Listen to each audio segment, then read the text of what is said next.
Welcome back on this Monday to 5 Clubs. You see those aerials of Raleigh Country Club in the shadows of the capital city of North Carolina. It's great to be at the Grayson Murray Classic, the inaugural.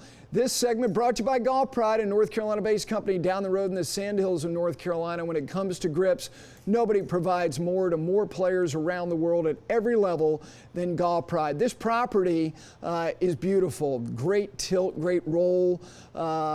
It's really neat that it's so close to the city limits. And the man who is central to why it is what it is John McConnell, the CEO of McConnell Golf. 17 properties, North Carolina, South Carolina, Virginia, Tennessee.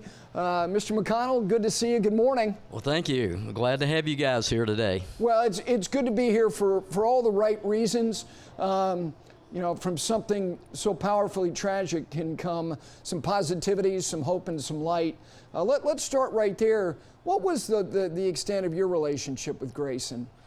I met Grayson when he was approximately 13 years old. One of my friends had a local driving range and brought to my attention and said, "I've got this kid that's really good, John. You should give him playing privileges at Raleigh Country Club."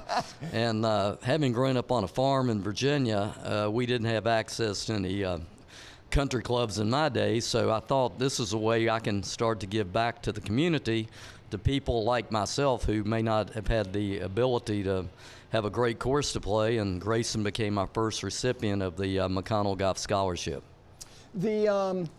His road was circuitous, and at times it was turbulent. You know, people who know him, you know, there are times that there's a sense of helplessness. As somebody who was around him, I want you to share, because people have learned in the aftermath of his death, his generosity, his warmth, his empathy for other people. You saw that, I'm certain. Yeah, I saw him on the driving range very often. He was out here, snow, rain, sleet, whatever. He was hitting golf balls, and he always had time to talk to the members, help them with their games if they asked for some assistance. But, you know, he was just a good kid from all the things I saw of him. I'm sure it's a little melancholy for you. I know you're proud that this event, the inaugural, is being held at the place that you gave him access to as a kid. You were an advocate for him. We all need advocates in life. How much it means to you that this event is here? Well, I think looking at this day today, the blue sky, the Carolina blue, I feel like Grayson's right here among us. I feel like he's never left, quite honestly. As somebody, I mentioned the 17 properties, giving and reciprocity and the things that you were trying to do as a leader in the Southeast specifically. How important is it for golf to do that, to give access, to give opportunities, particularly to young people, to play the game of golf? I think it's very important, and when I look at the kids that come into the program, I believe we've got, counting Grayson, we have 2 PGA players, we have a live player, we've got 3 kids on Korn Ferry, and almost every person that's coming to the scholarship program has gone on to play college golf. You mentioned growing up on a farm. What was it about golf that not only made you curious, but ultimately drove your business? Well, on the farm, our first golf clubs were homemade. We used a tuna can for our cup. And from that point on, I fell in love with the game and watching, I think it was the Shell Wonderful World of Golf back in the day. Sure. That was kind of the inspiration that caused me to go on and enjoy this game for all my life. For people not particularly unfamiliar with McConnell Golf, I mentioned the number of properties, the states that you cover. This one lit the match. I mean, I want you to give people an idea of not only historically its importance as it relates to Donald Ross. Not only was he prolific, but he's so important to the state of North Carolina. Why was it for you almost a necessity to acquire this property as you did a little bit over 20 years ago? Well, it was something that I backed into. It was never planned in my career.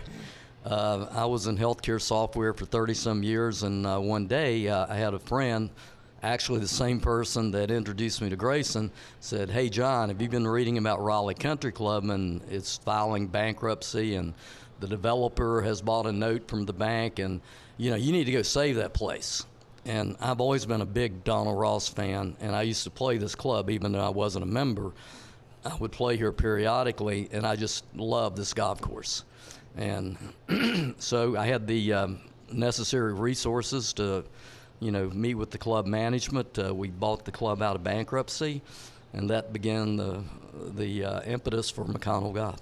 And it's grown and grown and grown. And anybody who's a member here, one of the other properties, they have privileges to go there. When you make the acquisition, 5 years later, all of a sudden we find ourselves in a very precarious place with the housing market. 2008, 2009, back into that, then COVID. Why do you think now in 2025, as we close out this year, the golf is in this incredibly good space? I would say, I would say it had to do with COVID, number one, because people had to go outdoors, and golf had separation among people, and you could go play, and most people were working out of their houses. They wanted to go do something, and I think that became, the big reason that golf started to grow again. And then once they got into the game, they didn't quit. And that's the thing that's most impressive to me is we don't lose members anymore. We have waiting lists at almost all of our properties, and so I think the game is in a very healthy situation. John, you're only as good, your clubs are only as healthy as your staff responding to the feedback from the membership. What are the most important things that golfers want? What do you think it is? What do golfers want in the experience beyond a golf course in great shape, good holes? I think they want to drive in the parking lot and feel like they're in their own little paradise.